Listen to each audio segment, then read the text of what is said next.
السلام عليكم ورحمة الله وبركاته ولكن عبد الرحمن عمر علي ومركلي مقال كحيجة channel كعلم السيدة إن عاو حنقدم دونا مقال يركز أصلا كشقين امتحان كفون فور كسندك لابد كون سالة توان كلابد كون لواتنك قيبت كواد يعني قبل لابد توان سؤال ده وهرايا part 1 put on circle وحلو هاي قيبت كواد جيل جوابه the correct answer جواب صح ده ودور شو سؤال كواد في Soomaalihan ayaan ku sheegay Englishkeedana xag hoose ugu qoran yahay waxa lagu dhahay su'aasha koowaad dooro tiro markii lagu kordhiyo 12 noqonaysa 20 tiro markii 12 lagu kordhiyo ama lagu daro 12 tiro markii lagu daro ama lagu kordhiyo 12 keenaysa 20 oo iska taqaana waa 8 lagu daro 12 waa 20 jawaabteedu waa B goobagelinta markii laga shaqeynay English ayaan ku sheegay qaybta kale waxa xag hoose in English choose waxa lagu dhahay dooro the number tiro when markii increased by lagu kordhiyo 12 becomes noqonaysa 20 jawaabteedu waa isla B waana 8 ama 8 su'aasha labaad Soomaaliyan ku sheegay marka hore hadii card laga soo qaado hadii card laga soo qaado hab lagu soo qaado baqtiya nasiib lagu soo qaado kana mid ah xirmooyinka kaararka ciyaarta lagu ciyaaray turubta kaararka ciyaarta lagu ciyaaro ee turubka kaar hadii laga soo qaado hab laga soo bixiyo waayahay itmaalnimada ama habka suurtagalnimada ama probability-ga suurtagalka ay ku noqonayso helitaanka nooca duqayska ah ayaa la rabaa hadii aan su'aashaas ka jawaabteedu way iska noqon doontaa 1 of 3 waa qaybta A maxaa yeelay duq waxa lagu heli karaa sida taqaano probability-ga waxa loo qaybiyaa konton in lawa turubka guud ahaan waxa loo qaybiyaa afar waaxood ayuu hal waaxood ka yahay waana 1 over wuxuu noqon doonaa 1 over 13 uu noqon doonaa su'aasha English ayaa loo sheegay xagoos if a card is picked at the random from a bag of playing card the probability of the getting kind of spread is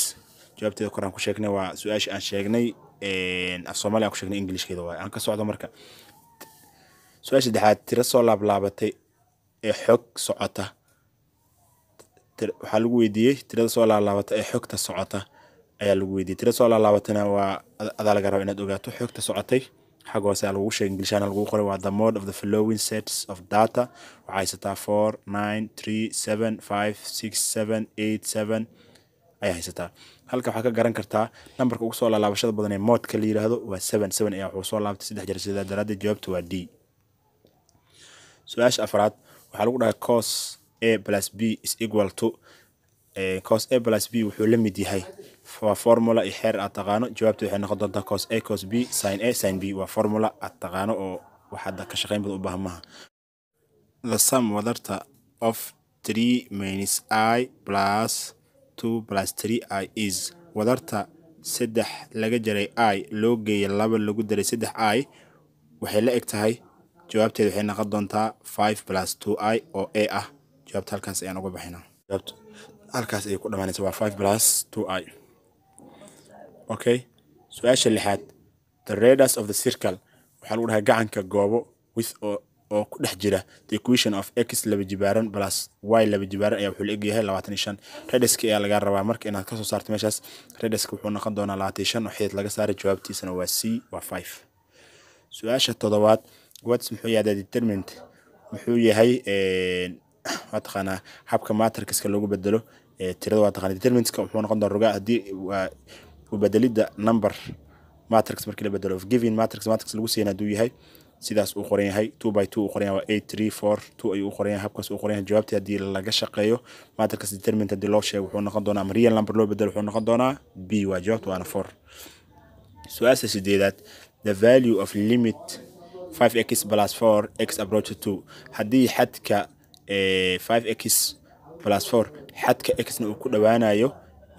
labo limitka ama xadeynta ugu badan la rabaa wuxuu noqon karaa waa 14 jawaabteedu waa su'aasha sideedaad halkaas ay ugu gudbaya su'aasha sagaalaad the simplest form habka ugu sahlan oo loo qori karo 1 over 25 lagu jibaaray negative 3 over 2 lagu jibaaray hadii la rabo habka ugu sahlan in loo qoro jawaabteedu waxay noqon doontaa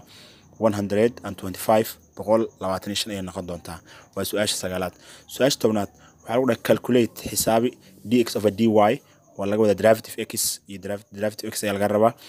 وين مركي y la eg tahay 3x laba jibaaran plus 5x plus 10 jawaabteedu waa a waxayna la eg tahay 6x plus 5 muuqaalkan asoo ka shaqeyntiisa iyo calculationkiisa wata waxaan ka dhigi doonaa qaybtiisa labaad qaybta labaad waxay noqon doontaa sabuurda isla aadi doonaa laakiin qaybtan hadda waxaan ugu talagalay inay xoogaa bal maskaxdaada si controlsho ay sii ogaato channelka hadii uu ku anfacay muuqaalka aan soo bandhignay iyo qaabka aan wax u sharaxayna nidaamka uu ka anfacay subscribe saar siina share galaysa asxaabtaada kale oo arkaan hadduu muuqaalku anfacayna like saar waadna ku maasan tahay daawashada muuqaalka